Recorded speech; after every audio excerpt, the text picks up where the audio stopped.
All right, so hello and welcome to the 2023 Student Support Professionals PD Day. My name is Joey Persaud and I am thrilled to be your Education Services Officer this year. I would like to mention before we begin that we have Calam Media live streaming this event for our members at home. So please be aware when you're engaging with the Q&A that you may be in the recording. Also, members from home can log in using their email to comment and ask questions in the chat, but please keep in mind that we are to keep all messages and communication in the chat respectful. As educational assistants and registered early childhood educators, we are educated, committed professionals who provide invaluable services to the students in our care. We have a wealth of knowledge, training, and expertise in our fields, and as such are deserving of recognition and appreciation by the board and by the public as a whole. The work we do is instrumental for student success in their early years, certainly, but also throughout their entire elementary and secondary school careers. And the impact of dedicated educators is a long-standing and meaningful one, continuing throughout their entire lives. Today, we are thrilled to be offering several enriching workshops that were offered in past years, as well as many new workshops and experiences. There is a balance between workshops addressing self-regulation, behaviors, wellness, mindfulness, and many more areas of interest for our members. We are looking forward to a day of meaningful and authentic learning. Before we begin our day, it is very important for us to consider and reflect on the land on which we currently live. Too often we hear land acknowledgements that are simply state the traditional territory that we are on. As we watch one of the student land acknowledgements from my school, I would like you to reflect on the following. What is my relationship with the land? What do I appreciate about the land and give thanks for? How do I foster reciprocal relationships between all living things on the land and myself? What responsibilities do I have to the land? How do I honor and show my respect to the traditional caretakers of this land? How do I, or will I, lend my voice to empower and uplift Indigenous peoples' voices as they advocate to ensure they have the same rights as everyone on this territory? How do I make myself aware about the truth of the history of this territory and further my learning about the Indigenous people who have been caring for and living on this land from time immemorial? So please take a moment to reflect as we watch this video.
Sorry, just before we start, is it possible to dim the lights before the video plays?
In the spirit of truth and reconciliation, we, the body of the community, would like to acknowledge the gift and privilege of our school being situated on unceded, unsurrendered, Algonquin Anishinaabe territory. We thank the Algonquin Nation who have been and continue to be living on, for caring in the land, time memorial. We would like to give our respect to the traditional knowledge keepers, elders, and leaders, as well as the other First Nation, Inuit, and Métis folk, who uphold and maintain their cultures, traditions, and beliefs. We thank the land for providing the food that nourishes us and the space on which we live, learn, and play. We thank the water that gives us life. We thank the trees and plants for caring for us and giving us the clean air we breathe. We thank the animals, the crawlers, swimmers, flyers, and four-leggeds that help to keep this land healthy, beautiful, and clean. We acknowledge that we and everyone living on this land have a responsibility to it. And all the other living beings that inhabit this land. We also recognize that land acknowledgement alone is not enough, and that there must be action towards truth and reparation that follows.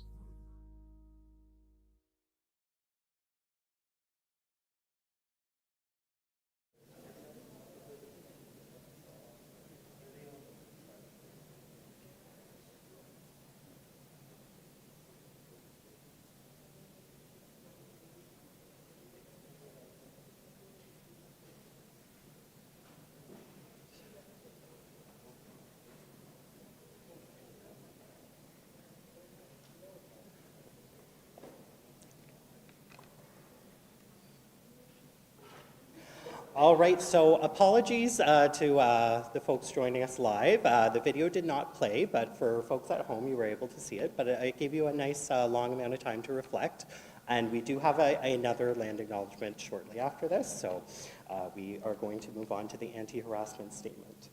So let us not take thought for our own separate interests, but let us help one another. A member of OSSTF has the right to a workplace and union environment free from harassment and bullying. Harassment and discrimination are not joking matters. They have destructive effect on the workplace environment, individual well-being, and union solidarity. Such actions are always unacceptable. As members of OSSTF, our goal must be to protect human rights, to promote mutual respect and trust, and to foster inclusion. OSSTF is committed to strengthening member solidarity and takes seriously its own responsibility to ensure that members are treated with respect and dignity at all provincially sponsored OSSTF events and meetings. Any member who feels targeted by harassment or discrimination must be able to speak up and know that their concerns will be responded to immediately in accordance with OSSTF policies and bylaws and the resolution and complaint procedure as approved by AMPA. This event's anti-harassment officer is Natasha Baines. I'm now very excited to welcome our first opener of the day. So Indigenous Experiences provides authentic Indigenous culture through traditional music, dance, storytelling, food, and activities in Canada's capital. Indigenous Experiences creates engaging programming that reflects the diversity of Indigenous communities. Please give a very warm welcome to Rihanna White Duck from Indigenous Experiences to open our day.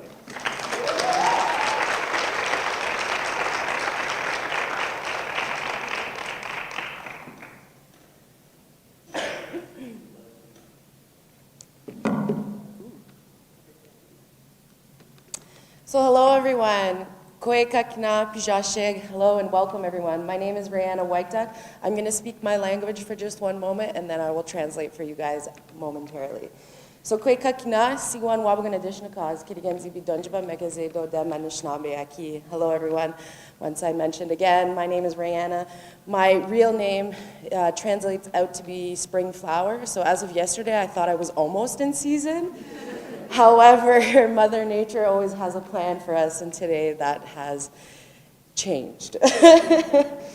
I'm part of the Eagle Clan, and so, well, first of all, I'm from Kitiganzibi Algonquin First Nation, so I'm on my home territory here today.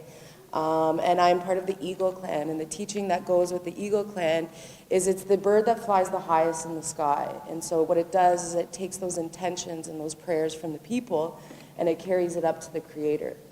Consequently, in reverse, it takes down that leadership and that guidance down to the people. So it's very fitting that I get to welcome you guys to Algonquin territory and to share part of my culture with you guys today. So, as Joey mentioned, I'm a cultural ambassador with Indigenous Experiences and have been for the last 10 years.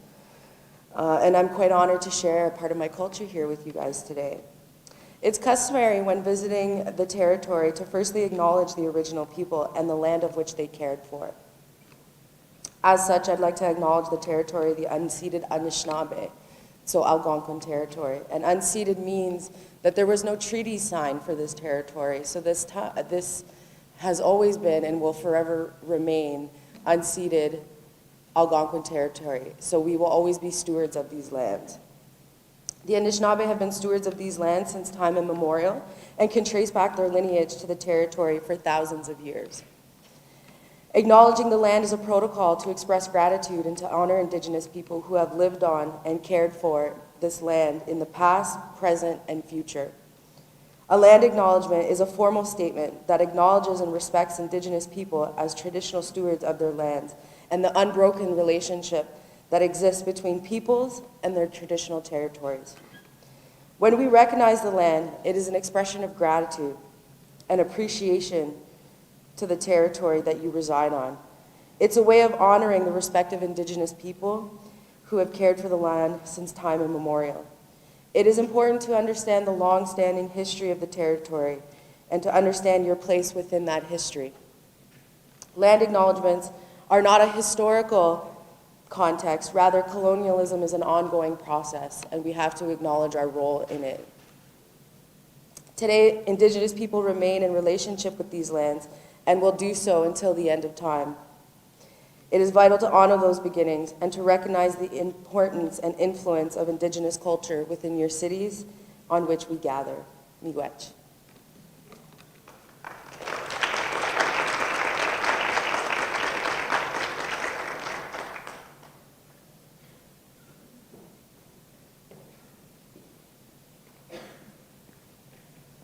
So thank you so much, Rihanna, for that beautiful opening to our day. It's now my utmost pleasure to introduce your keynote speaker for today. Mante Molepo is an acclaimed, dynamic speaker who speaks to organizations across Canada about anti-racism, diversity, equality, and inclusion. Mante employs the power of storytelling, the art form of verbally illustrating an idea or message by tapping into her listeners' empathy and experience. Mante is a lawyer, co-founder, and former co-chair of Parents for Diversity, which is a nonprofit organization that works with families and school boards to ensure that every child's right to an education free from discrimination. She is also the president and principal consultant of Mante Molepo Consulting, located on the unceded territory of the Anishinaabe Algonquin people. Mante is a lover of picture books and a firm believer that through awareness and education, systemic change can happen. She weaves literature into her presentations to support educators in learning alongside the students and the community they serve. Mante works with school boards across Ontario on anti-racism, equity, and inclusive education. She has advised the Ontario College of Teachers on the development of an additional qualification guideline to address anti-Black racism and has worked with the Ministry of Education on issues related to anti-racism in education. Through storytelling, Mante guides professionals and audiences through difficult conversations using her 3 guiding principles: awareness, growth, and change. Can everyone give a warm welcome to Mante Molepo?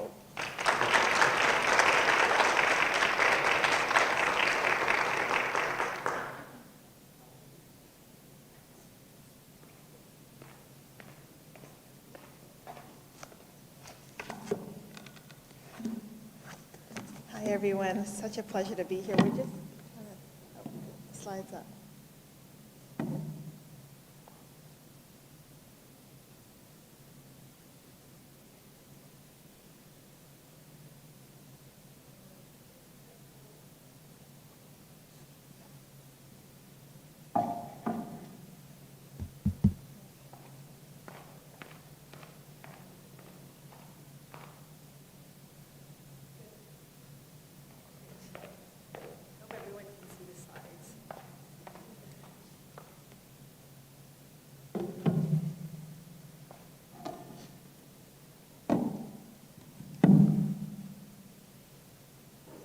It's a real pleasure to be here today. I know it was a lot for those of you here to attend in person. So thank you, and I always love to see new faces, and I hope I get to have a chat with you afterwards.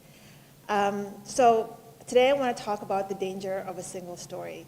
And I don't know if anyone's watched the TED Talk by a Nigerian, louder? Okay. By Nigerian author Chimamanda Ngozi Adichie.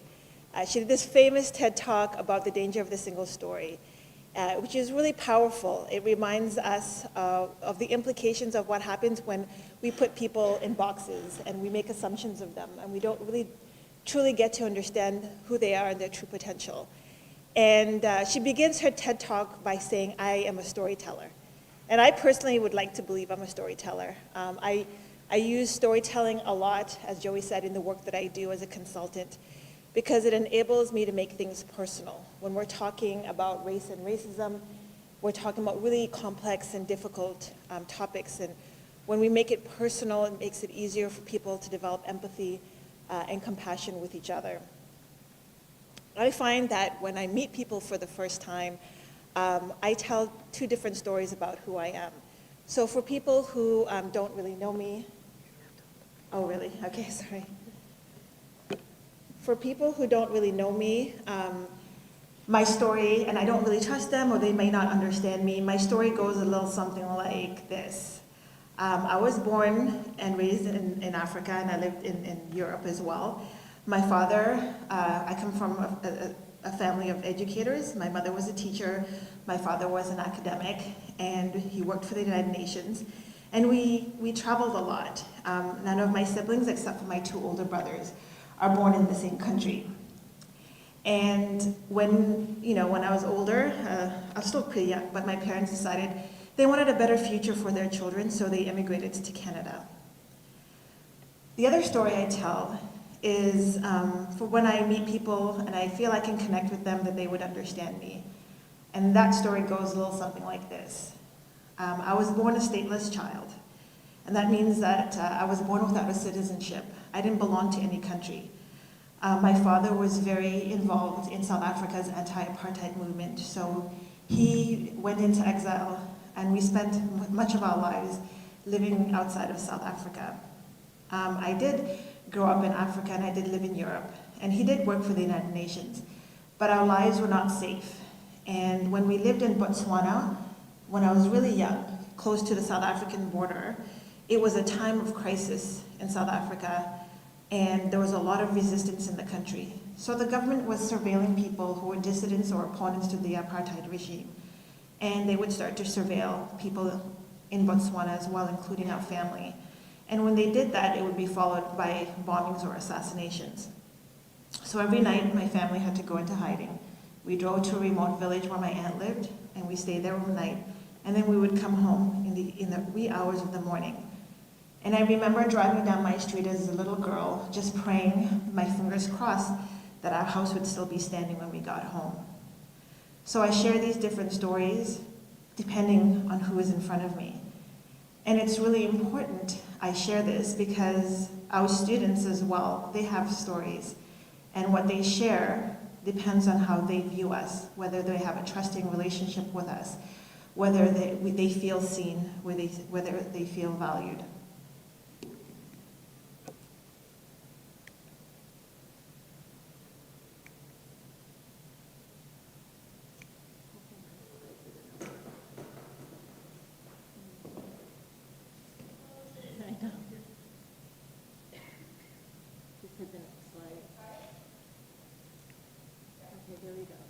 So these are my parents.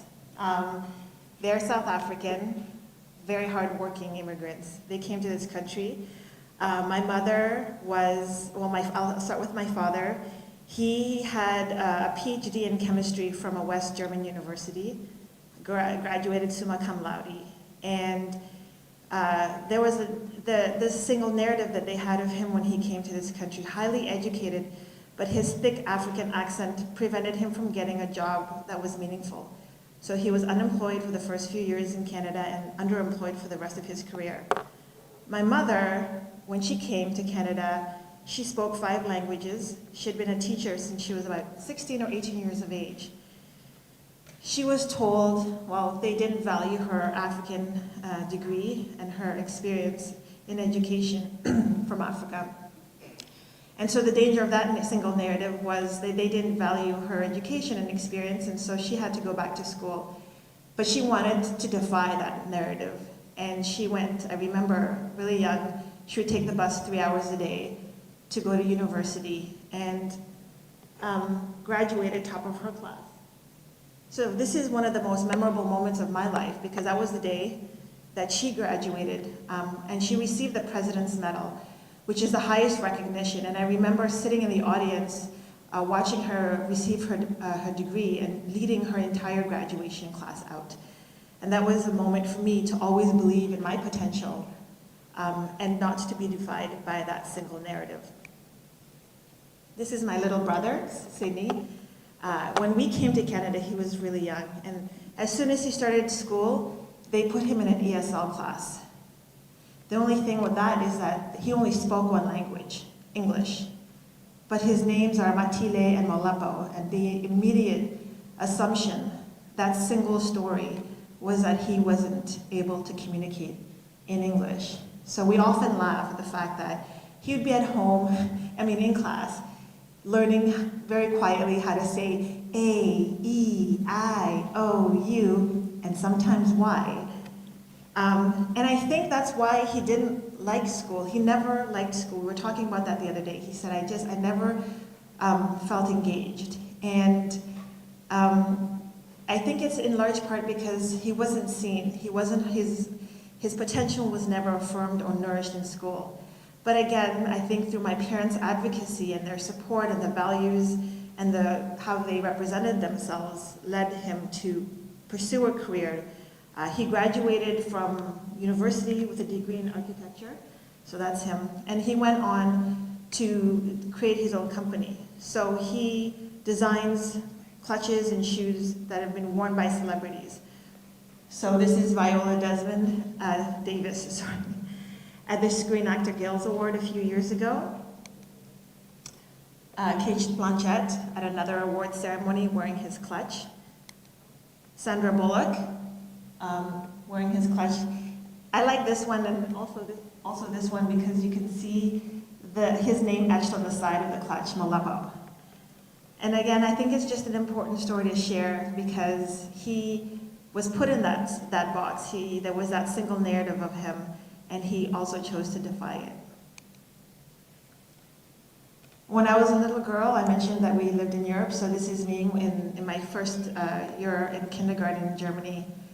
And I remember when I came to Canada, I was in a school that represented so many different racialized communities. And I remember being in grade 5 and reading books by Canadian authors like Farley Mowat that I could completely was unrelated to me. I didn't understand what was being written, even though I loved to read and even though my mother tongue is English. But he was describing the Canadian landscape in the winter and the snowy owls, things that were so unfamiliar to the African terrain that I was familiar with. And it was such a missed opportunity for my white educators to look in front of the classroom to see who their students were and to present a curriculum that reflected them. And as I grew up and went to school, again, education has always been a priority in my family, but I always didn't feel myself seen. I read books in high school like Heart of Darkness or Othello that really didn't resonate with me. And I remember being told by either a guidance counselor or a teacher that I should pursue courses in applied courses so that I could go on to community college. And it took the intervention of my parents who met with the vice principal to say, our daughter is going to university because we both are university educated professionals. And that belief in me, again, I challenged that single narrative and I went on to practice law. So I got called to the bar and went on to have my dream career as a lawyer practicing international trade law. And I loved it, except that when my kids were really young, and I have two little girls, actually I have 3. This is my beautiful, amazing Theodora, my teddy bear. But when my oldest was in school, she was coming home with stories about various forms of anti-Black racism that she was experiencing at school. Kids were telling her, you can't play with us because you're not white, Black people stink, Black people drool. Somebody stood up on the bus one year and yelled, nobody likes Black people. And when one of them, what I found was challenging was the school and the educators, educators and the administrators, they didn't have the right tools and knowledge to respond in a way that preserved the dignity of my child. So instead of looking at anti-racism and anti-Black racism at a systemic level, they individualized it. So when a kid said something racist to my child, like Black people are bad or they stink, they would have to write a letter of apology, or one year they had to write a list of compliments about my daughter and other kids in the school. And so this is a card that was given to my daughter. It's in French. It says, "Je m'excuse pour faire un mauvais choix par dire que les Noirs sont mauvais, mais dans la vraie vie, je te trouve drôle." So I apologize for having said that Black people, making the bad decision that Black people are bad, but in real life, I actually find you to be funny. That didn't do anything to repair the harm that my daughter experienced, but also to address systemic anti-Black racism and other forms of racism within our school. And that's what led me and my other girlfriend from school to form Parents for Diversity, because we believed in the right for every child, irrespective of their race, their gender identity, their religion, their disability, to have an education that's free from discrimination. And my other daughter, who's here today, she followed in her sister's footsteps. And I'll talk about some of the challenges that I faced with her in school as we went along in her education. So I know it's not easy when we talk about race and racism, I think it evokes a lot of emotions, and I thought we would begin our discussion today with a community agreement, just to set our intention about what the issues are we'll be talking about today. So the first one is to be willing to strive for intellectual humility, be willing to grapple with challenging ideas, differentiate between opinion, which we all have, and informed knowledge, which comes from sustained experience, study, and practice. And I invite you to hold your opinions lightly and with humility. There are things I'm going to say today that you're not going to agree with, and that's okay. But just take a moment to reflect on why that is, and maybe there's an opportunity to want to learn more about what I'm saying. We will remain mindful that our social identities, such as our race, our ethnicity, our sexuality, our gender, our religion, they inform our perspectives and our reactions to each other, including the way in which we react to me. And just avoid making generalized assumptions about people, and if we're going to speak about something, it's on our behalf, using I statements. We will differentiate between safety and comfort, because things I say might make us really uncomfortable, and accept that discomfort is necessary for growth. We will notice our defensive reactions and try to use these reactions as entry points into deeper learning about the issues that we're discussing today. And as educators, I love this one. Identify what your learning edge is and push it. There are lots of terms that we hear when we're talking about race, right? And I'm sure many of these are familiar to you. And I thought it's really important we clarify these terms, not just based on what I'm saying today, but also what the language that you use in front of your students is also really important. And so the first word that I'm sure many of us have seen before is the word Caucasian. And this is used a lot to define white people. It's a term that's grounded in scientific racism, and it refers to people in the Caucasus region. And there was a German scientist who had coined this term after measuring the skulls of people who are Caucasian and Black and other races. And he found that those skulls were the most beautiful. And he associated them with Europeans as well, and that's how essentially the term Caucasian, as it applies to white people, evolved. But this idea of race being biological is what grounded things like and justified the enslavement of people from the African continent. Another term that we often hear is the term visible minority. This is a term that's used in federal legislation like the Employment Equity Act. But I would say it's a term that's very misleading. For one reason is that not everyone's race is visible, and that there's a lot of diversity within racial groups. And so that can become problematic when we're trying to guess maybe the racial identities of our students, which can be harmful.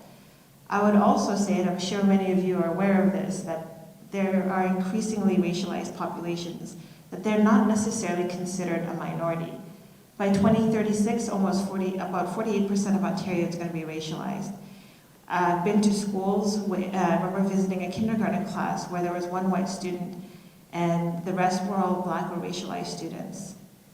And then there's other terms that we hear, like person of color, Black, Indigenous person of color, or the term BIPOC, or Indigenous, Black, or other racialized people. I always cringe when people refer to me as BIPOC or POC, because I'm much more than just a 5-letter acronym. But one of the most problematic things with terms like person of color or BIPOC is that it tends to homogenize the experiences of Indigenous, Black, and other racialized people. While we do experience racism, our experiences with racism are very different. And you know, I'm a Black woman, I experience anti-Black racism. I've never experienced xenophobia or anti-Asian racism as a result of, for instance, COVID-19.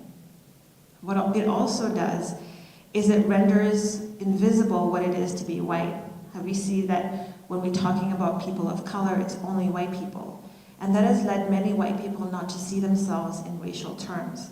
And when we don't see ourselves as a race, it's difficult then for us to understand how racism plays out in our society. Other terms that we may hear is equity deserving, equity seeking, equity denied. Probably equity seeking is the term that you've heard probably the most of. I try not to use that term because it suggests that you have to be engaged in the act of seeking something. But when we're talking about children who are not able to advocate for themselves, it doesn't seem to be the right term. So equity deserving or equity denied is probably a more appropriate term. And then lastly, the term global majority. I know it seems to bring everyone in and lump everyone into a group, but it became popular because it references something positive. And here we're talking about the majority of the world's population, people from Africa, Latin America, the Middle East, who represent about 80% of the world's population. And so it's viewed more as a term of empowerment.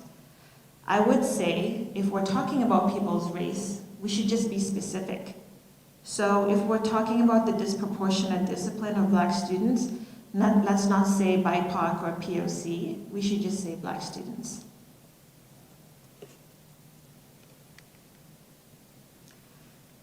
And so now that we have a little bit of an understanding of terminology related to race, I wanted to talk a little bit about what does it mean when we refer to racism, because that's another loaded term. And I think one of the biggest challenges that we see or have when we're talking about racism is that we tend to look at it in individual terms. And that's problematic because racism is something very deeply ingrained in our society in ways in which we are all implicated.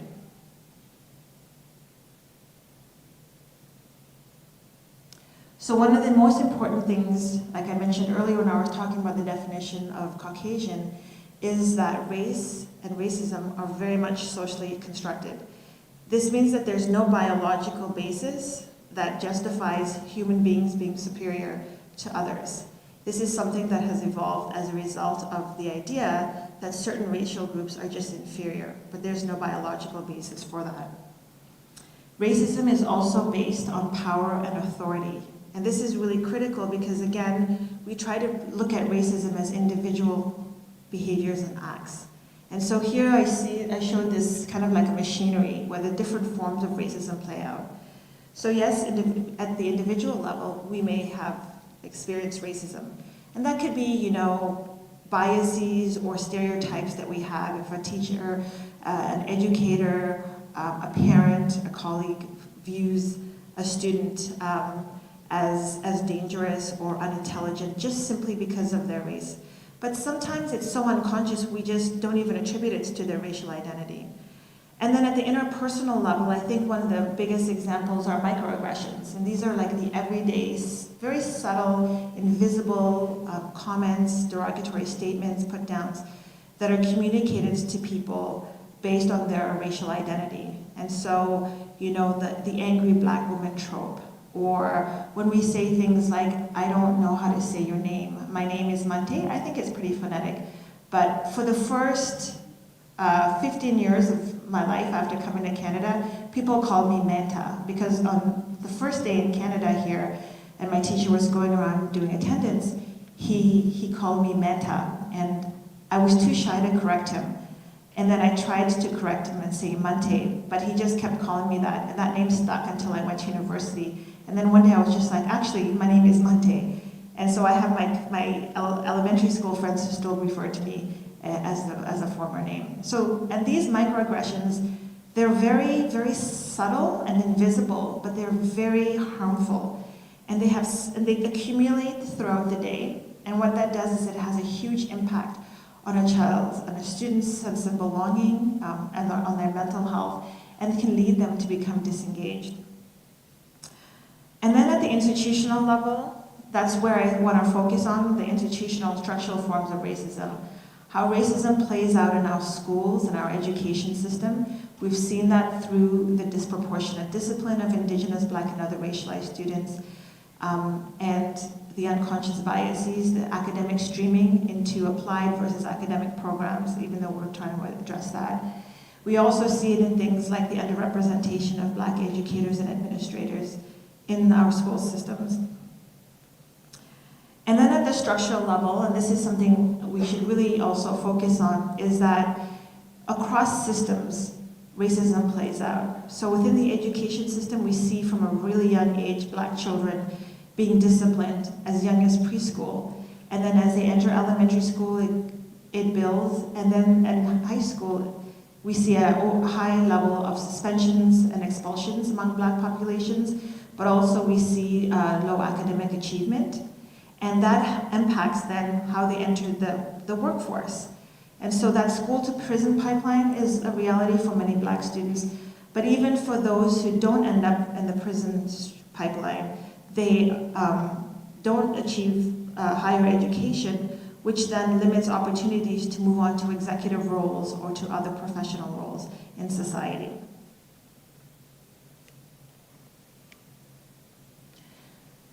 One of the biggest challenges that we have when we're talking about racism is that we tend to view it as something overt and individual.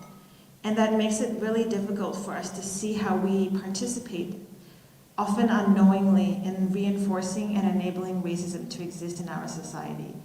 We like to, as human beings, I think it's inherent in all of us, we like to think that we are good people. And so when we talk about racism, we think of it in bad terms, which it is. And so we think of it as these examples, and I'm using this image of an iceberg to illustrate my point. So we see these overt forms of racism, like the Freedom Convoy, where people were waving Nazi flags and Confederate flags. And we see it in the use of racial slurs or blackface. And so when we look at this, we think that's disgusting. I don't engage in this behavior. These are inconsistent with my values, therefore I'm not racist. But we fail to see how we're part of a system in which we're all implicated. I, as a Black woman, have internalized many ideas of racism, about beauty, about intelligence, about what I should be looking like. And many white people, like I mentioned before, are not socialized to see themselves in racial terms. And so they don't see how white privilege functions in their society. My husband is white, and our kids are biracial, and I was the first non-white person he had been friends with. He actually went to this school. He had only white teachers. He had only white bosses. He had only white friends and white parents and lived in a white community. He never had to think about his race. But then a few years ago when he had kids, and they were coming home with stories, he didn't understand why this was happening. Like, how could this possibly be happening? This is Canada. There were signs being put up in our neighborhood saying that it was okay to be white because people were responding to the Black Lives Matter movement. People stopping my mother in the hallway at her condo building down the street, asking her if they will clean her house. When we go to restaurants, being seated by the bathroom or near the kitchen, when we would be walking outside and he would see things happening to me. That all was a wake-up for him, because he'd never had to think about himself as a race. And so that meant that he missed a lot of things. And again, these are the ways in which we think that racism exists. But I want us to think about how racism is manifested in our society in ways that are very much invisible to us and that we may not always pay attention to. And so we're going to do this Padlet activity. I'm sure you've all used Padlet. Sabrina's going to pull it up. And just thinking about what forms of racism exist below the surface. So you can scan the QR code, take a moment, and share some of your examples. So the nice thing about the QR code is that it is anonymous, and also you can be creative. You can share images and GIFs, text, share videos, however you want.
Are you guys able to access it? Oh, okay. They're having a beautiful view over here. All right. They're having a little bit of a hard time, but I just sent it. Okay, I'll just start looking at it. Yeah.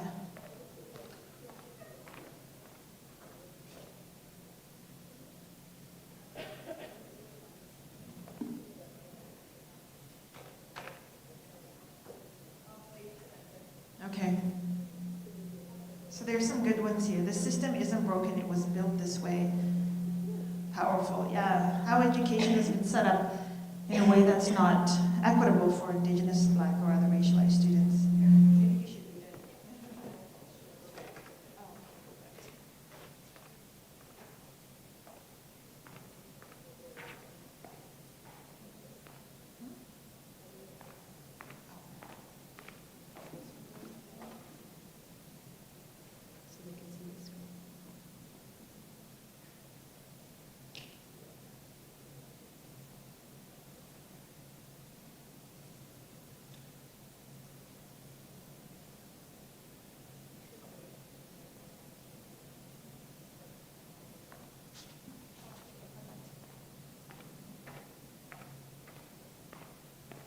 Okay, so somebody says, can you even be racist to a white person? We're gonna talk about that a little bit.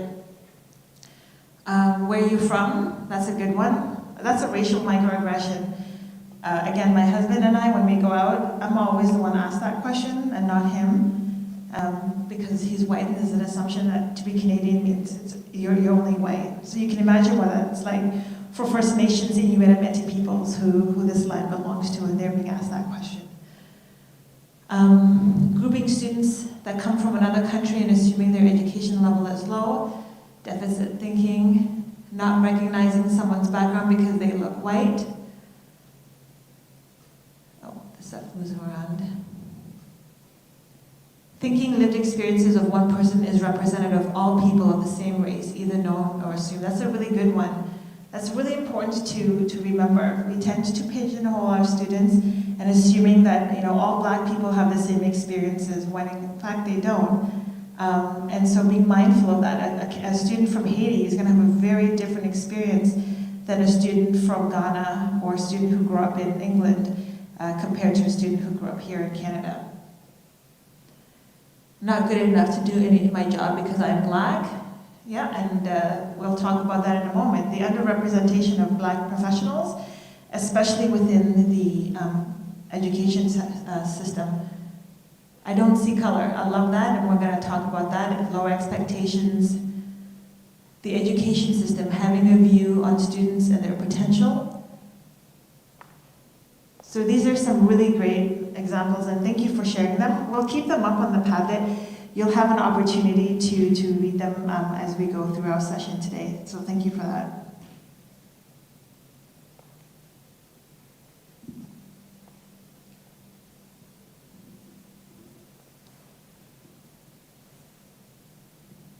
So these are some examples of that I had come up with. And many of you identified them in the Padlet now, but the disproportionate discipline is a big one. As we see, the TDSB was the first school board to collect disaggregated data on students, and they found a high level of Black students being disciplined with things like suspended in school. So you saw that I included the Freedom Convoy at the top, and as an overt form of racism, because of the swastikas and the Confederate flags that were being flown around. But I also included it below the surface because there were some very invisible ways in which the Freedom Convoy reinforced systemic racism. So I've lived in Ottawa for most of my life. And to see what happened on the Hill, I've been to protests, protesting Black lives and other things. And the degree of response between how the police reacted to the Freedom Convoy in Parliament Hill with families and their bouncy castles, I can pretty much guarantee if those were Indigenous, Black or brown folks doing the same thing, it would be a very different situation and a very different outcome. And so I think that's one of those invisible ways in which racism played out with the Freedom Convoy. The lack of representation is also another one. Microaggressions I've talked about. And adultification bias is another one. And I'm going to talk about a few of these as we go on through our session today. So I've worked a lot with Black students across the province and heard from them, heard from my own kids, but heard from other Black students. And there's a constant theme that I keep hearing, and the same experiences being revealed to me no matter where I go. So a big one is tests being the only form of evaluation. Many parts of the world use oral tradition and oral communication as a way of communicating. And it's really a Eurocentric approach, a European Western approach, to rely so heavily on written communication. And so when we don't give that diverse range of evaluation to our students, we're limiting their abilities. That happened to me. I went to law school where it was 100% exams in most of my courses, and I don't do well on exams.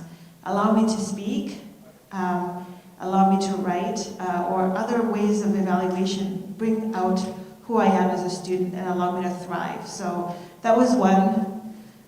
The policing of dress codes, especially the way in which schools police the way girls dress, the way black girls present their hair, if they come to school with their hair covered, or wearing braids or bantu knots, box braids. That's been policed, and they're told not to come to school that way, or they're disciplined for the way they dress. And so being mindful of that, because the dress is a form of expression.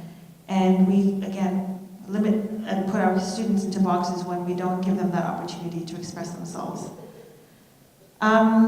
Something that I often cringe at when I'm in schools, or even within workplaces and with professional environments, the use of Black English vernacular. And so these are some examples that I include here. And it's really popular to speak like, using Black English vernacular. And the problem I would say with this is that it is social capital for many people who use it. But when Black students and Black people use this language, it's deemed inappropriate and inferior, and we're penalized. So besides there being a form of cultural appropriation, it is used in ways in which Black students get into trouble for articulating themselves using Black vernacular English. And then some other examples, and I'll pack these a bit later as we go through our session today, things like, can I get the N-word pass? Or your curry looks like hot diarrhea, vilifying students for what they bring to school as food. And this comes from students and how they communicate with each other, but how as educators, how are we responding when we overhear those comments? You keep calling me Sharon, I've heard that from students whose name is not Sharon, but this idea that, Sharon and Jamie, they look the same, and so we can't distinguish between our two Black students in our class. And then you girls are being way too loud. This comes up a lot in schools. I've seen the football team in the outside making a lot of noise, and guys are being guys. But when a group of Black girls are engaging in the same level of volume, they're the ones getting into trouble. So just thinking about how these mindsets, that single narrative that we can sometimes default to, can implicate students in their well-being and their sense of belonging within their school community. And so other forms, we've talked about disproportionate discipline. I won't get into that, but being mindful of how many Indigenous, Black, and other racialized students are often subject to harsher forms of punishment in school. And I'm not just saying this anecdotally, there is so much data out there that confirms this. Low expectations, deficit thinking. When we make these assumptions that our students are underperforming without really understanding what challenges they're facing, or even where their barriers to their education, to their possibilities and their true potential. Adultification bias, and this is also linked to the disproportionate discipline. So this is the tendency, and Georgetown Law has done a lot of work on this, the tendency to perceive young Black girls as much older than they actually are. And so this leads to a number of things. They receive less nurturing, and they're also more likely to be more harshly punished in school. And one example that comes to mind for me was in 2016 in the Peel region. There was a little girl, 6 years old, a Black girl, and she had a tantrum at school. Like I think many kids, I'm sure you've all dealt at least once with tantrums. And they called the police, and the police came, and 2 police officers held this little girl on her stomach, and they shackled her feet, and they handcuffed her, and they held her in that way for, I think, 20-some minutes. And the mother filed a complaint before the Human Rights Tribunal and succeeded, and the tribunal found that the girl's race was a factor in the reason she was treated that way. Again, how do we perceive young Black children in our classroom? How do we approach them? How do we interact with them? Lack of Black educators and administrators is a huge one. Even though from the 2016 Stats Canada statistics, even though Black people made up 3.3% of the population, 1.8% of them were Black teachers. And so that's a huge underrepresentation. And one thing that I hear from students, from Black students that I've spoken to all across the board, is they always say, I just want to have a Black teacher so that they can see me. We need Black teachers as role models. And if we don't have them in schools, then it is a disservice to our students. But also Black leaders, administrators, principals, superintendents. We've had one Black director of education here in Ottawa. Unfortunately, she's no longer with us. And then the negative depiction of Black people in the curriculum. I remember in high school reading Heart of Darkness. That was the only time that Black people were ever discussed in the curriculum. And I don't know if anyone's read that book, but it's about, Africans as savages. And that's basically all it reduced us to. And I was somebody who was born and raised in Africa. And reading that book, I thought, this is nothing reflective of who we are as a people. But for the child and the student that's reading that book, it just reinforces again what it is. And I remember my daughter coming home from school a few months ago and saying, yeah, today somebody prayed for the kids in Africa so that they can have cars. And I thought, but they do. Like there are cities that are bigger than Ottawa and Toronto in Africa, but because students from a young age receive the messaging and the curriculum and the books and materials that they're reading, they get that single story, and that really limits their ability to actually think of Black people as engineers, as professors, as accomplished members of our society. And one of the ways I think in which we approach race and racism is we probably don't want to talk about it. There's a term called, we just be colorblind. And I call that the evasion of race, where we try to minimize racial differences between people. And probably as educators, we believe we should just treat everyone the same. If we focus on race, then we're not really getting the opportunity to see students for who they are. But this, I think, is really, really flawed for many reasons. One is that it doesn't take into account the many ways in which students experience racism and how then as educators we can take the steps to respond. So years ago, like I talked about earlier, my daughter came home from school with different stories about racism that she was experiencing. And so a few years later, when her sister, was starting kindergarten, she coincidentally had the same teacher that my oldest daughter had had. And so at the beginning of the year, there were parent-teacher interviews, and I made an appointment and we had a meeting. And I said, what can you and I do in the event that, something problematic happens or racism takes place in the classroom? And she looked at me and she kind of paused and then very categorically said in French, I don't see color. I treat all my kids the same. And I thought, okay, I know. I mean, she's a good teacher, but there were two important things she communicated to me in that moment. One, that when something happened in the classroom, she would not take the steps to address the harm and to educate students on how to be anti-racist. And two, she wasn't in a position to present a curriculum to the many racialized and Indigenous kids in the classroom that reflected who they were. So instead of an opportunity for reflection and understanding, she shut the conversation down. And that did nothing of service to her, me, or the students that she was teaching. So behind me are some examples of what I talk about when we evade race. When we say things like all lives matter, of course all lives matter. But this is in response to the Black Lives Matter movement. I don't see color. We prefer to focus on, internal attributes of people. As an educator, I should stay neutral. I want all my students to feel safe. So this happens when maybe incidences happen in the classroom in society, an unarmed Black man was killed. We don't want to talk about it in our class. There is one race, the human race. We don't talk about that here, again, over issues of race or racism. Why are we bringing politics into the classroom? And Mohammed is too hard to say, so I'll call you Mo.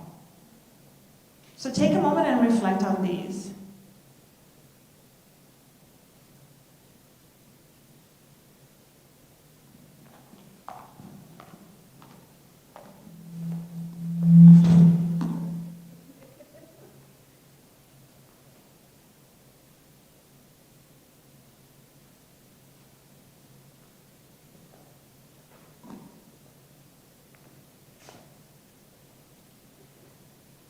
I don't know if you can see this very well, but this an example of what happens when educators minimize race and racism. So my youngest came home from school one day. She had an activity book. She was learning how to write, and it was Halloween time, so the theme was Halloween, and they had to write the different words. And so you see the depiction of racialized people, a white face, pretty accurate, and then the bottom here, number 7, their hair is, and you see a white person with straight hair, and you see the black person with really exaggerated facial features, representing blackface. And it seemed relatively benign, but when I saw that, I was really taken. And I sent an email to the teacher, and I asked, if we could talk about, why this image is offensive. And she refused to engage in the conversation with me. She didn't see it as problematic. And again, that opportunity for discussion didn't even happen, and the issue was just shut down. So that's kind of one example in which educators can minimize race and ignore it. And it's really important in situations like this, whether we understand the issue, we may not know what the issue is, but taking time to learn and to engage in dialogue with students and families can go a long way in addressing concerns that are brought to the school. So this is a quote by Leila F. Saad. She's an author of a book called Me and White Supremacy. And I think it just really sums up what the implications are when we say things like, I don't see race. So take a moment and read it. She says, and for those who can't see, when you say I don't see color to a Black, Indigenous people of color, you are saying who you are does not matter, and I do not see you for who you are. I am choosing to minimize and erase the impact of your skin color, your hair pattern, your accent, or other languages, your cultural practices, and your spiritual traditions as a BIPOC existing within white supremacy.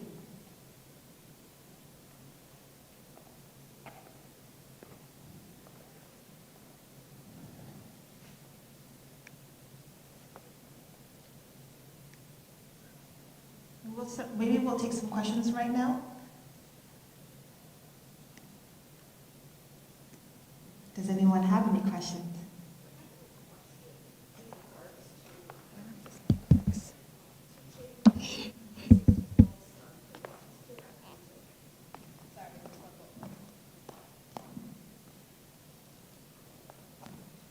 I just have a question in regards to, I have a 16-year-old son and he enjoys rap music.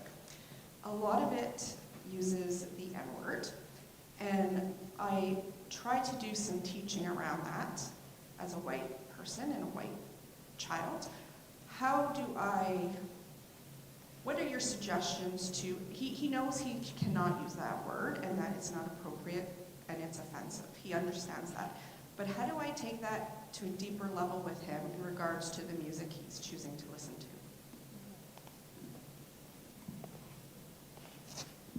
That's an excellent question. I was going to talk about it a little later, but I'll talk about it now. This is something that I think every parent with teenage kids is dealing with. I was in the car just recently with my daughter and her friends coming home from hockey practice, and there was a rap song, and the N-word was blurted out, and they said it, and I was just like, it always triggers me.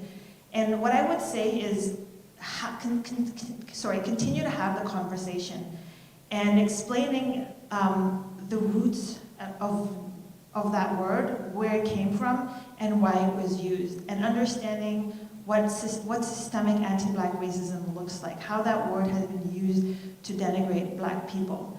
I think it's also important to continuously have that conversation, so not just having it once or twice. I find the same thing with ableist terminology. I hear my kids saying stupid or lazy or lame and the R word occasionally, and I constantly, as soon as I hear it, as exhausted as I am to have a conversation, I shut it down. So we in this family, we do not use that word. And the other day, my daughter, she's just kind of like, oh, I feel like this is the language police. Like, I have to start watching every single word I say. And I thought, well, this is an opportunity for you to decide if you want to live in a world where your words can cause harm, or if you want to just continue to enjoy your privilege as somebody who's not disabled.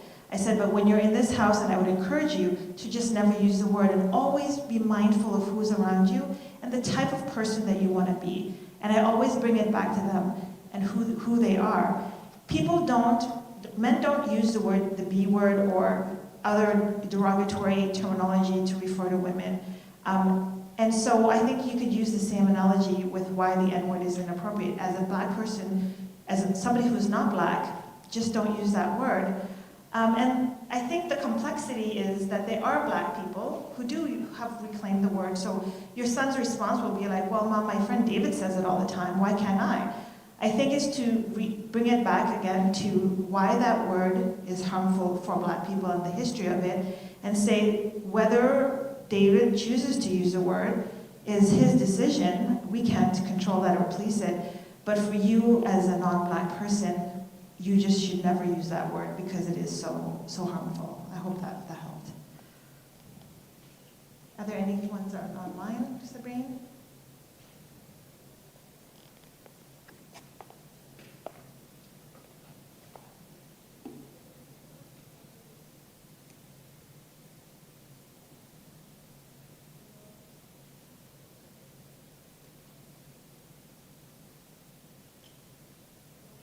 Okay.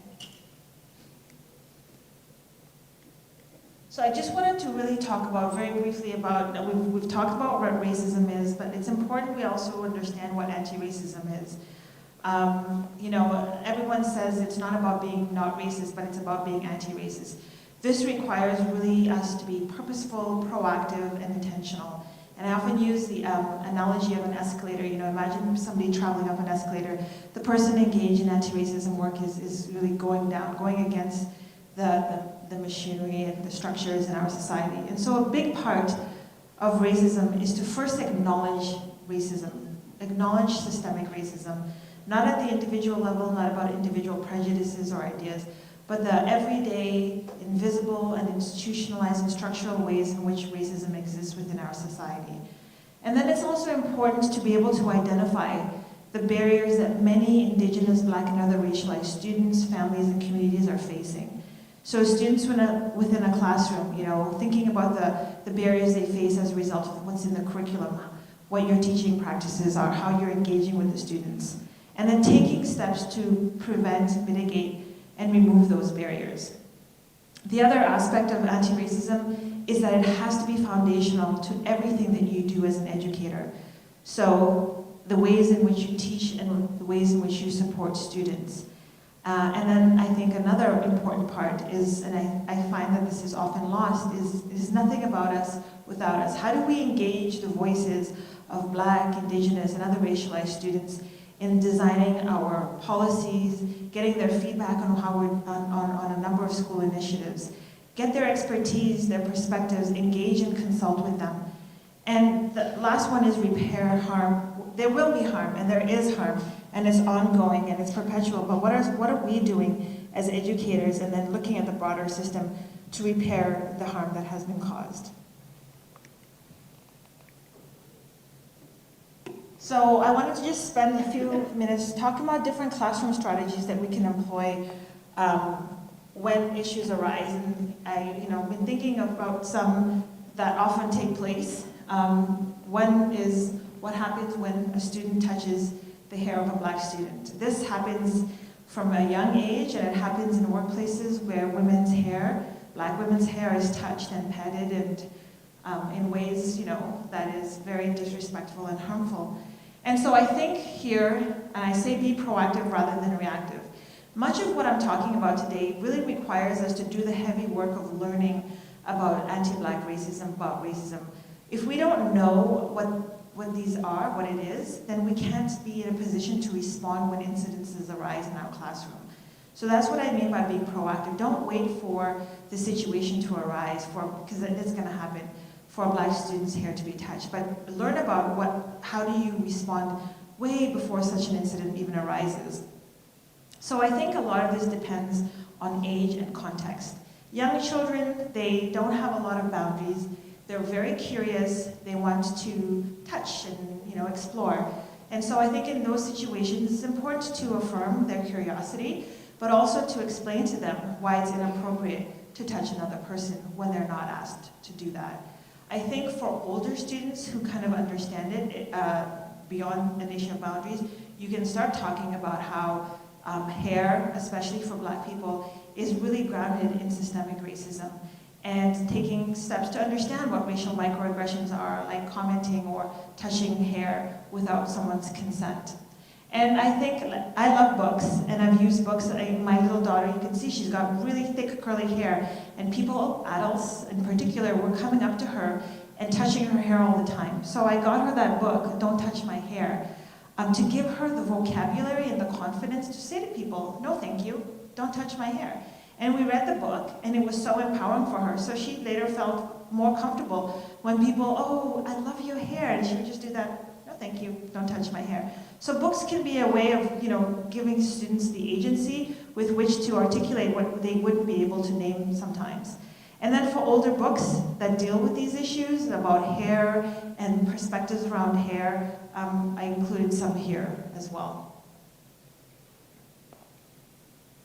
So what happens when we are called a racist? I think I've been brought into schools across Ontario, across the country, to talk about this issue because it is very visceral for many educators. And I think this goes back to what I said earlier. As human beings, we like to think that we are good people, and racism is something that is bad. So when we're called racist, our knee-jerk reaction is, you're calling me bad.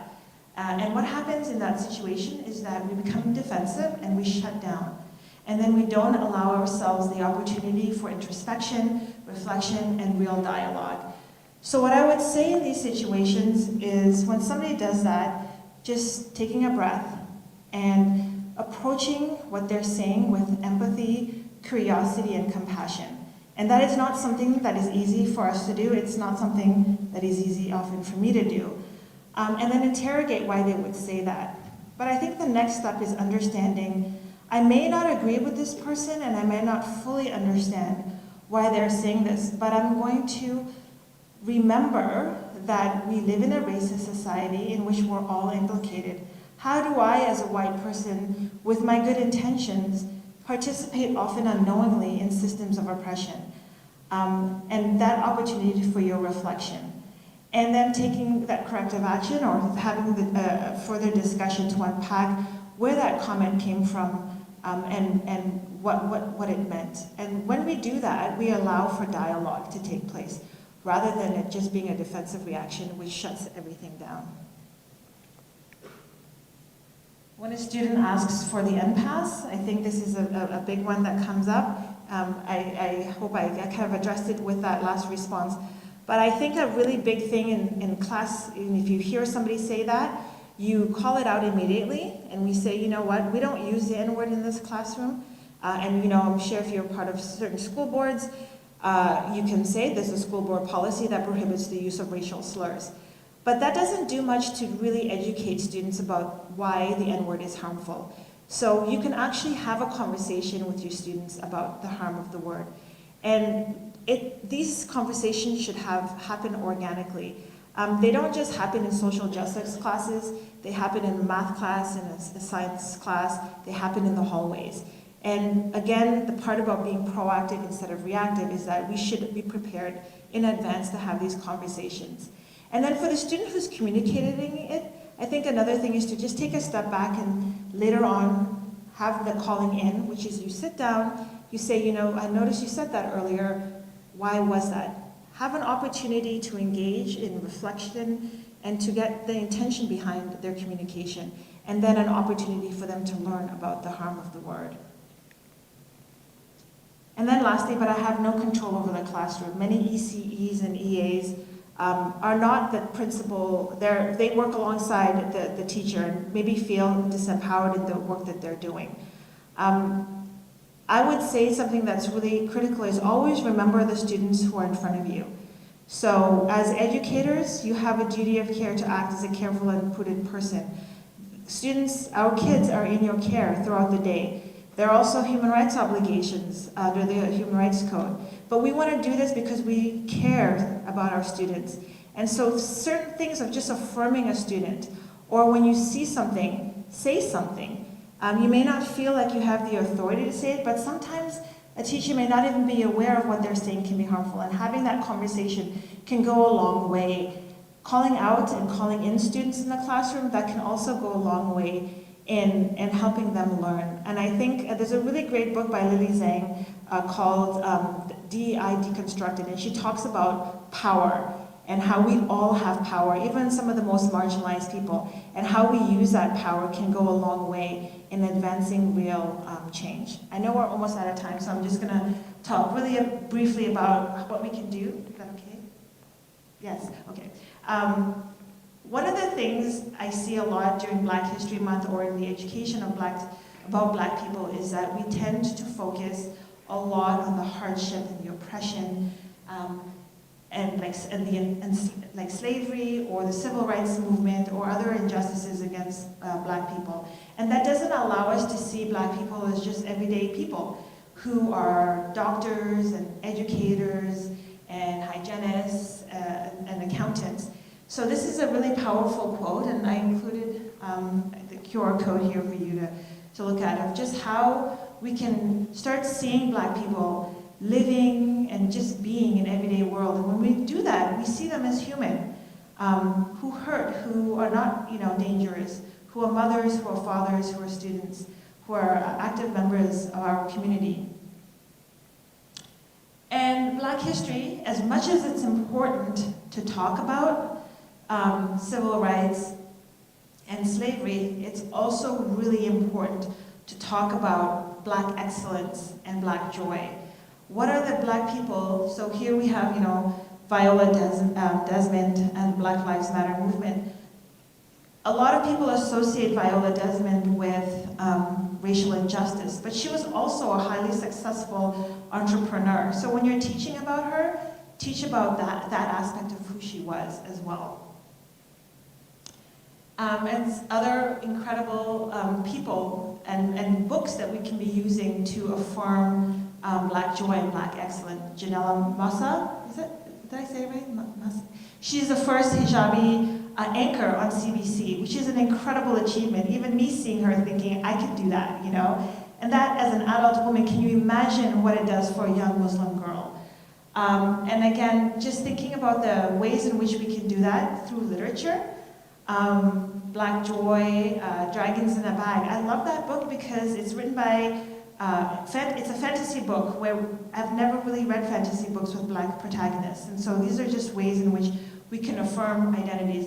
But not just for Black students, but for all students who get to see Black people depicted in many different positive ways.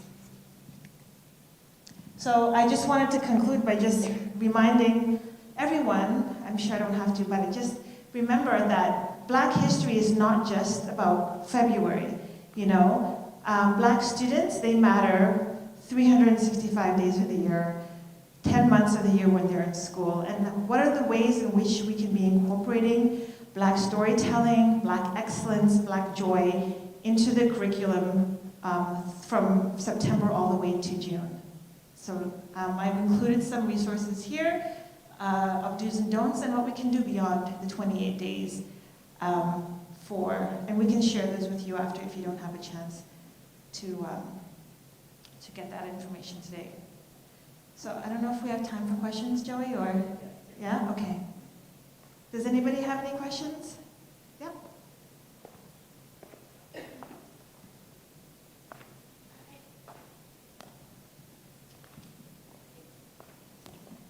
So mostly I want to know if I handled this right. So I walked into a classroom, heard one kid use a racial epithet, and I addressed that, but then a little girl, she was in grade 4, walked up to me afterwards, she's like, oh, I was talking about a thing being Black or a cat, or whatever, but she thought I was reacting to her say the word Black. And so we had a conversation about it's okay to recognize their difference because she was a different skin tone than I am, and we just talked about like her group of friends and just how like to recognize a difference isn't a racist act, but I think that kids tend to perceive it as such, and even as adults I think we do. There was something the other day where one of our coworkers whispered the word Black to describe a student. It's not bad to recognize who he is, what he looks like. It's part of his description, right? Was I wrong? No, I think we're super hyper-vigilant about using language to refer to people's racial identities. I was recently in a meeting, and somebody was talking about race, and they couldn't even say the word like racialized. And when that happens, I know that there's a lack of awareness and comfort because people don't know. So I think it's really important to affirm Blackness and to talk about being Black. There's nothing wrong with the word Black. It's also part of a broader discussion though, and I think that's where things get missed. People are uncomfortable saying the word Black or other racial terms because they don't know, and also they feel like saying something will get them in trouble, but we need to start normalizing the use of racial terminology, but also racial identities, because for the most part, I think many of us didn't grow up in an education system where that was talked about, so it's uncomfortable for us to even use that language. That helps. Yeah.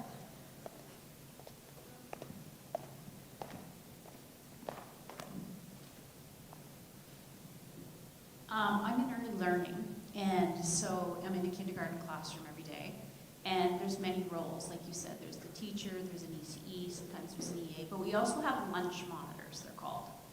And I really feel they're very undervalued. A lot of them are new to this country, and when you speak to them, they actually have a degree. And it breaks my heart, and I want to know, as myself, I'm an EA, like shame on our board, number one, but how can I be an advocate for them and to get them to where they need to be in their career?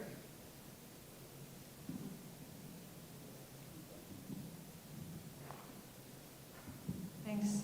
I think it's speaking to them. I don't want to speak for everyone, so maybe they like being a lunch monitor. So I'm just going to start off that. But if this is something that they're not aspiring to, because I say this because we don't want to make assumptions about people's positions, right? So talking to them about their roles and also having conversations with administration.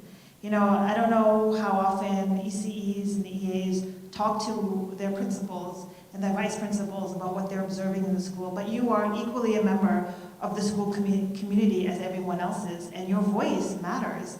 And so if it's you and then 400 other people who are making the same comment, somebody's gonna have to pay attention, right? So I think it's always raising these issues and having a conversation that can be really important.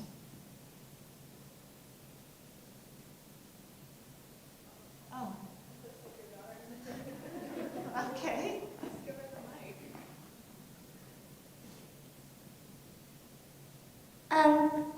Do you think when teachers talk about Black History Month, do you think they should be Black? That's a great question. I don't think they should be Black. I think everyone should honor and celebrate and know about Black History Month. And that's what will help us achieve racial equity. Black history is not just about Black people. I mean, it's about us and honoring us and our contributions to society, but it's for everyone to participate in. And the best way we can do that is by teaching it, right? So that we as educators, our white students, our other racialized students can learn. And then they take their messaging home and educate their parents who never received lessons about Black history. So I think Black history is for everyone.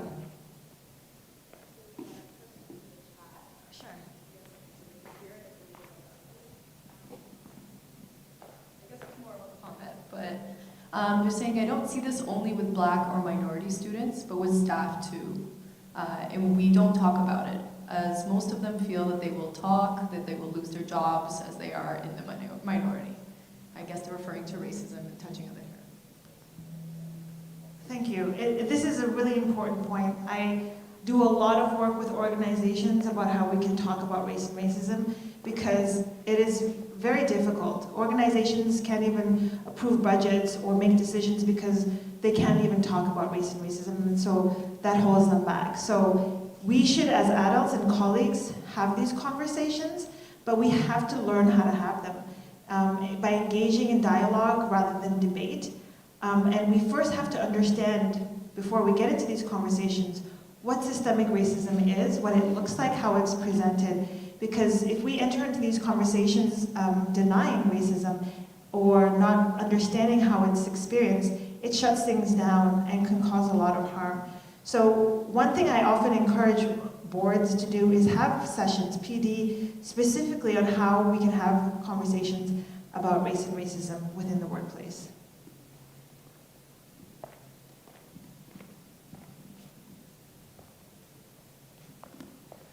I work in a high school setting, very diverse. How do you recommend dealing with an Asian student who is claiming that they're Black and a Black student saying, no, you're not?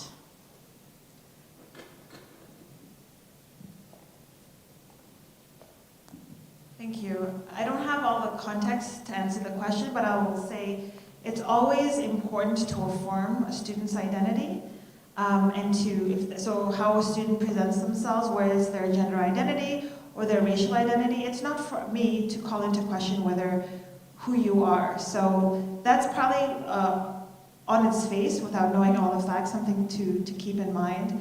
And then have conversations about race and racism in the classroom.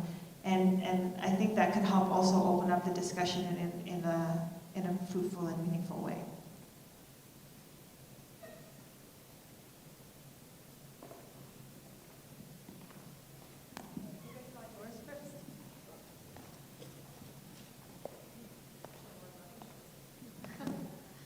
So I just want to ask you again the same thing, that you mentioned that it's okay to call Black people Black, right? Because I'm always worried to calling dark skin or African. I was, just not sure what to call and not to offend somebody.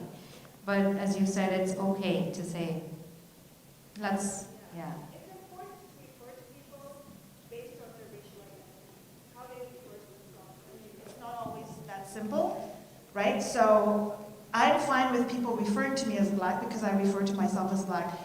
There are many African people who don't consider themselves Black because in Africa that concept of race, it's not very much something we do. It's only when they come to North America and people are like, you're Black, and they're like, what?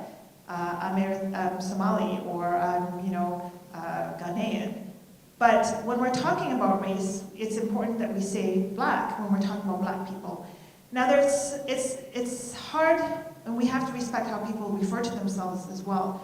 I don't refer to Indigenous people as Indian. It's a very offensive word, but I've been in conversations with Indigenous people who refer to themselves as such in the conversation.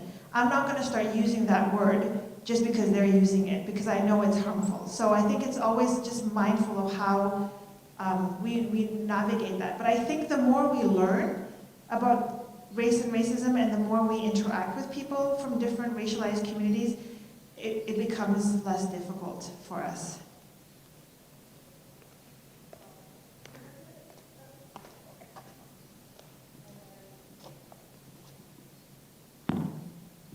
I don't have a question, I have more of a comment. I'm a mother of 4 mixed-race children, and your books that you put up, I find my son in particular is very aware of when I bring home a book that has someone that looks like him, and it's extremely powerful. My older 3 could present very easily as white.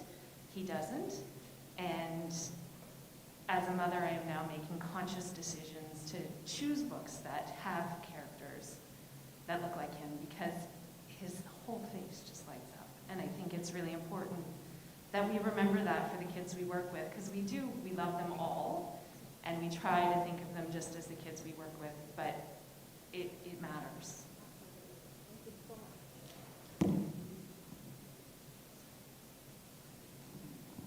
There's one thing that I struggle with every now and again, is that sometimes somebody assumes, again, your racial identity. So I had a coworker tell me that I could never understand racism because I'm white. And I looked at her and I told her I'm actually Indigenous and I understand it, thank you very much. But at the same time, in her mind, she felt that because as a Black woman, that I could never understand the racism that she experienced. And while it's different, we still experience it in different ways. So it's still an experience of racism, but what would be a better way of how you could explain it? Because again, she just saw that you look white, so thus you are privileged, except that that wasn't my upbringing.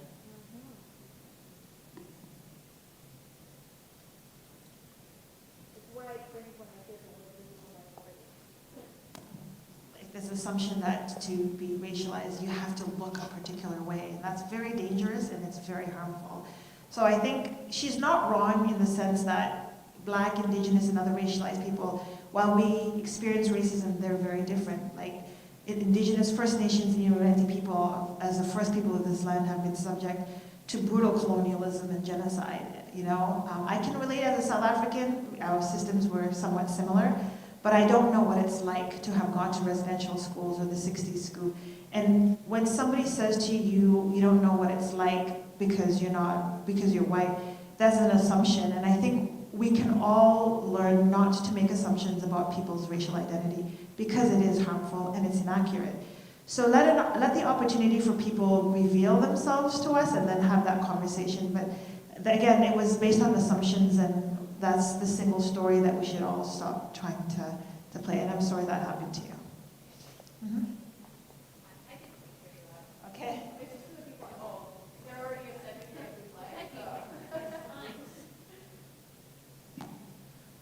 So I think it's more seeking advice. So I've taught 13 sections of the NBE, which is the Contemporary First Nations Inuit Métis English course. And the first thing we talk about is terminology because it comes up so much with the literature.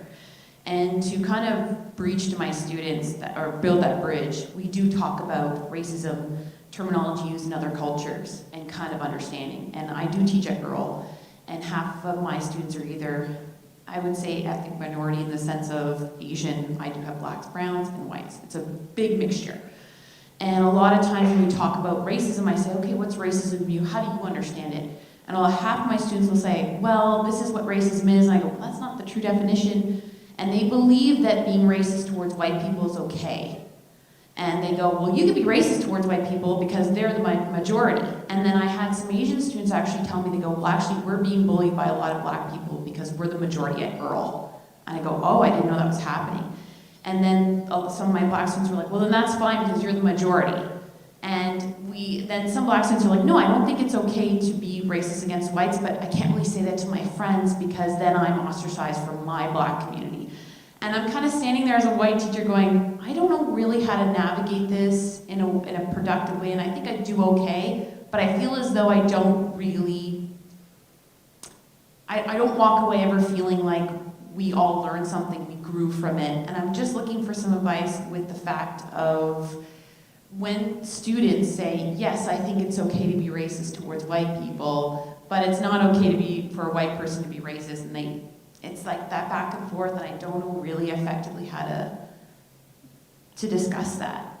Yeah, it happens more than often, and then I have a lot of white students that go, well, they don't talk. They don't ever want to talk in the class because they never see their place there. And that I also worry about too, is because I don't like shutting down any voice, regardless of who it comes from. But I've asked some students, they go, well, I go, why don't you participate in discussions? They go, well, I'm white. And I feel like if I talk about my experience, I'm either racist, or I'm homophobic, or I will never understand because I have privilege, but I feel like I connect in this way. And they do it silently, and I just don't know how to navigate that half the time. If you have any advice, that would be great.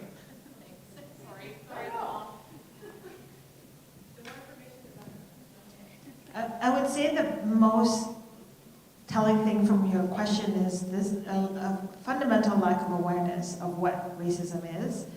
And that's what's stopping this conversation from happening in a productive way. Probably why you feel when you walk away that nobody really gained anything from it.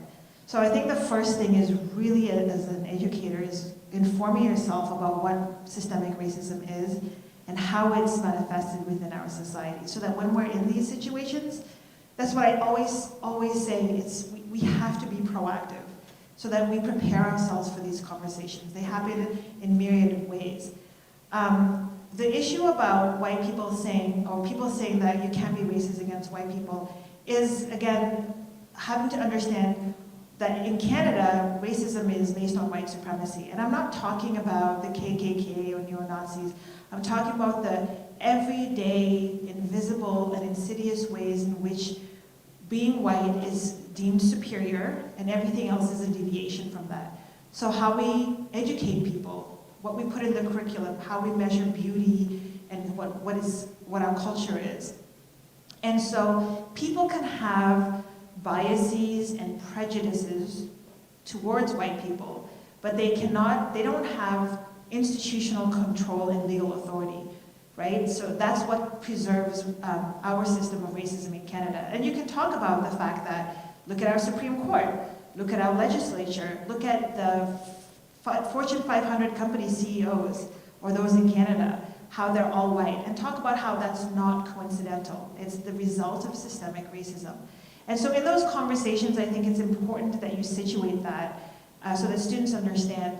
So Earl of March is a very racialized school, and there is the stories that my daughter has dealt with here are pretty shocking for a school that's so racialized. Again, racism is communicated in many different ways, but racialized and Black people and Indigenous people, we've all internalized these ideas.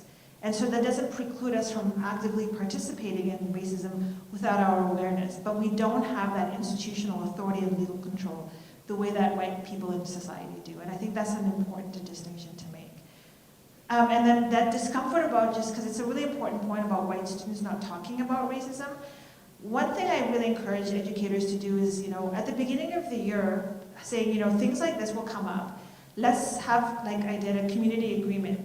But have everyone in the class draft it and agree to it, so that when these conversations come up, because they will, we're prepared, right? And we can navigate them in a way, and you can moderate that to ensure that everyone's voice is being heard, but people are not causing harm.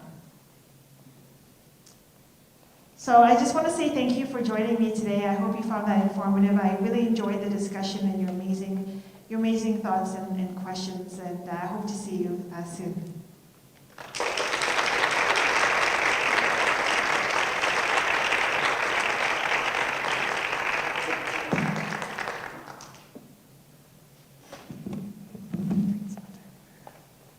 So thank you so much to Mante, and I hope everyone learned and hopefully unlearned something new today. We do have a closing to our day from Indigenous Experiences, but we're just going to give them a moment to set up their sound systems, so just enjoy a quick break.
so I'm just going to ask you to help.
So good afternoon. It's nice to see you guys again. It was lovely to hear some of the speeches keynote speaker that we heard just previous. So now what we're going to do is we're going to showcase a few different styles of powwow dancing for you guys. In our culture, anything that has the ability to raise your spirits is seen as good medicine. And so a lot of the dancers, what they do is they dance to try and create that good environment, that feeling of goodness. Coincidentally, 2 out of 3 of our dancers that are going to be performing here are from the Bear Clan. And so with their responsibility, it kind of comes back to making good medicine. So it's a real treat for us to be able to share this with you guys. Before each one of the dancers goes on, there's going to be a description, kind of giving you the history of where the dance comes from and why we do it. So while it is still a very beautiful thing to look at, these dances hold really deep meaning to the dancers. Powwow, actually, for a fun fact, if you didn't know, didn't actually originally come from Indigenous people. It actually came from a man who took Indigenous people from their homes and showcased them around throughout the United States and Canada. And so that was kind of the beginnings of where powwow came from. After that, we took that and we made it our own. It's kind of like about reclaiming our identity and who we are as people. And now it's evolved many, many years and generations later, and they hold very deep meaning for all of the dancers. One thing to note as well is that beyond being just performers and beyond being powwow dancers, it's a genuine lifestyle that we live, to live and breathe our culture every day, but to be a dancer as well. You have to hold or have to know certain teachings or know about this style of dance. So a lot of our different styles of dances actually have societies where they learn. It is closed practice. So because I'm not a part of those societies, I don't know what they practice in there. And that's just something to be mindful as well. As we talk about Indigenous culture and we talk about inclusion, there are just some things still part of our culture that are closed practice. It's kind of like if you were to go and make a tea but not knowing exactly what's in your tea, that medicine can make you sick. So just like some of these things or some of these teachings, it's closed practice so that we can hold things sacred to us and so that it isn't misappropriated or done in a wrong way. So without further ado, we're gonna get started. So I hope you enjoy, and at any point, we always encourage, if you like what you see, to let us know. All right, enjoy, guys.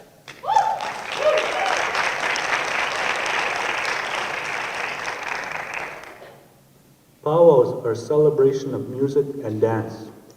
The drum is the heart of the powwow, and it sits in the arena, surrounded by a circle of 4 or more singers. When the singers hit the drum, this is the heartbeat of Mother Earth, and it is to this heartbeat that we dance. Just as the women are the caretakers of the community, they are the backbone of the powwow arena. Always keeping close to Mother Earth, they give thanks for all that came before them and all that is yet to come. The ladies' traditional.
Maggie White, a young Anishinaabe woman, was very ill. In fact, she was on her deathbed.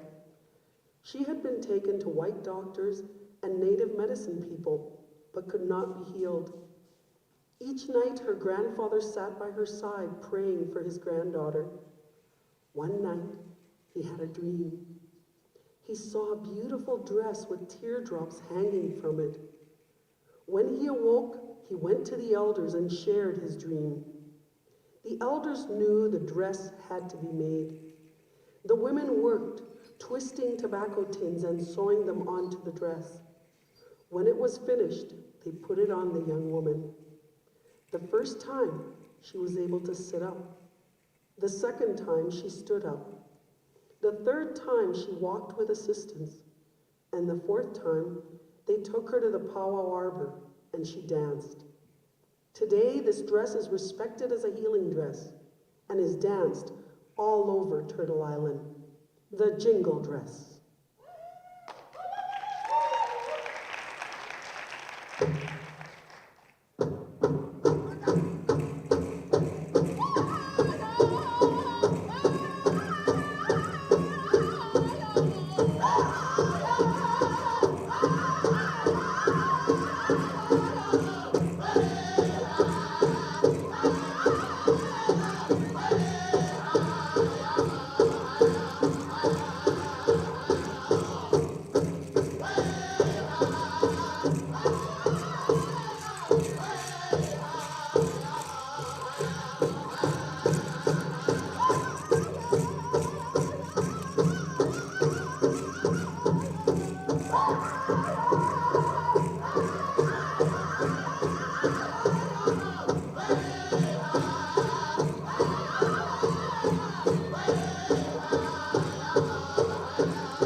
Traditionally, the women's dances were often stationary or slow, but during the Wild West shows, a young woman decided she wanted to dance like the men. She entered the competition and won, taking the championships several times that year. Finally, people wanted to know who this new dancer was. When they realized it was a woman, they decided it was time for the women to have their own fancy dance. The Ladies' Fancy Shawl.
All right, thank you so much to Mariah, McKenna, and Maggie, and Rayanna from Indigenous Experiences. So thank you for that.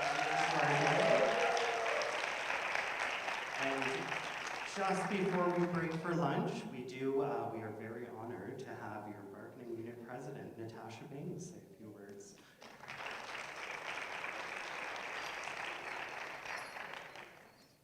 I don't deserve any honor, but wow, these guys sure do. And Mante, you too. That was amazing. So, hi everybody. I just want to thank everybody for participating in our PD today. I know you probably have like a million questions. The one I can answer is what's happening with bargaining. Not much and slowly. So we are at the Ed Worker table. Central bargaining is happening. Usually we get about 2 or 3 days a month. Because we've gone back to traditional bargaining, everything is confidential. So I can't tell you anything. All I can tell you is that we are at the table and we are making progress, but very slowly. So hopefully that will, well, it is what it is. It's not uncommon to take up to a year for to get an agreement. So aside from that, I'm not going to take up too much time because I know everybody's probably hungry and I think we have a wonderful lunch prepared. It's unfortunate for those of you who are at home, but hopefully you can make yourselves something yummy. I do just sort of want to kind of, I think, you made me think and I don't like that, just to be clear. Yeah. I think that it's really easy for us to kind of brush off a lot of things. Well, we live in Canada, we don't have racism here. Well, I'll tell you we do, and we do have it in our board, like you said. It is disproportionate suspensions, and I mean, these are facts. I think that we really need to sort of be looking at ourselves, and like the one quote that you had said from the teacher about, sorry, I wrote it down because I knew I wouldn't remember. I thought I wrote it down, but basically sort of saying the, we should treat everybody the same. The problem is that sometimes we need to we have to get the kids up to the same. They're not there yet. I was at an interesting thing last night, and she was talking about, she's a teacher, a university teacher, and she talks about how she allows using the metaphor of swaddling, right? Everybody just swaddled a baby. The thoughts of it just horrify me, where the baby's all nice and tight. And allowing the students to be unswaddled, right? To be free and open. And I said to her, well, what about those kids who come in and they don't want to take their swaddle off? And she gave a very good point. She said, then what you want to do is you want to replace the ropes with soft fabric. And I thought that was really interesting. And a good chunk of the kids, all kids, racialized kids, they're coming in with ropes. And I think we really need to sort of do a lot of self-reflection because these kids are struggling too. It's funny, I have 2 boys, they're biracial, and my husband asked them the other day, he's like, when people ask you what you are, because they always ask you what you are, what do you say? And they both looked at him and they're like, I don't know. So they have no identity. They're not white, they're not black, they're nothing in between. So I thought that was actually really interesting, and I can remember my ignorance. When I first started dating my husband, I said, how can you never talk about the white side of you? And he looked at me and goes, because that's the part nobody sees. And those were words that have really stuck with me, because it's like, oh, yeah. And you know, to sit there and have to listen to him tell my kids, I mean, come on, we all admit it, we all have the best kids, we want them to thrive. And to have him explain to them that because they're not white, they're going to be discriminated against. If you are pulled over by the police, you do what they say without question, and you do it quickly. To listen to those conversations, we don't have the lived experience. And like you said, you know, a lot of people, well, you're white, you don't understand. No, we don't. But we want to learn. And I think that's the important thing. So I talked way longer than I wanted to. I am going to tell the people online that all of the workshops, well actually you guys too, all of the workshops hopefully will be starting on time. If they aren't, please be patient. For online, the links will be live when the presenters are there to present. And if it doesn't work, you just need to refresh the page. That will hopefully work. So, without further ado, lunchtime.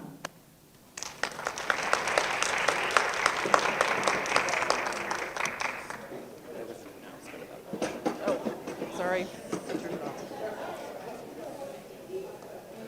Sorry, just a quick announcement about lunch. If you pre-ordered the lunch, your mains will be, you'll line up and get your own individual main. The sides are served salad bar style, but please only take the sides that you selected. It's not a buffet. So please, yeah, that would be great, and enjoy lunch.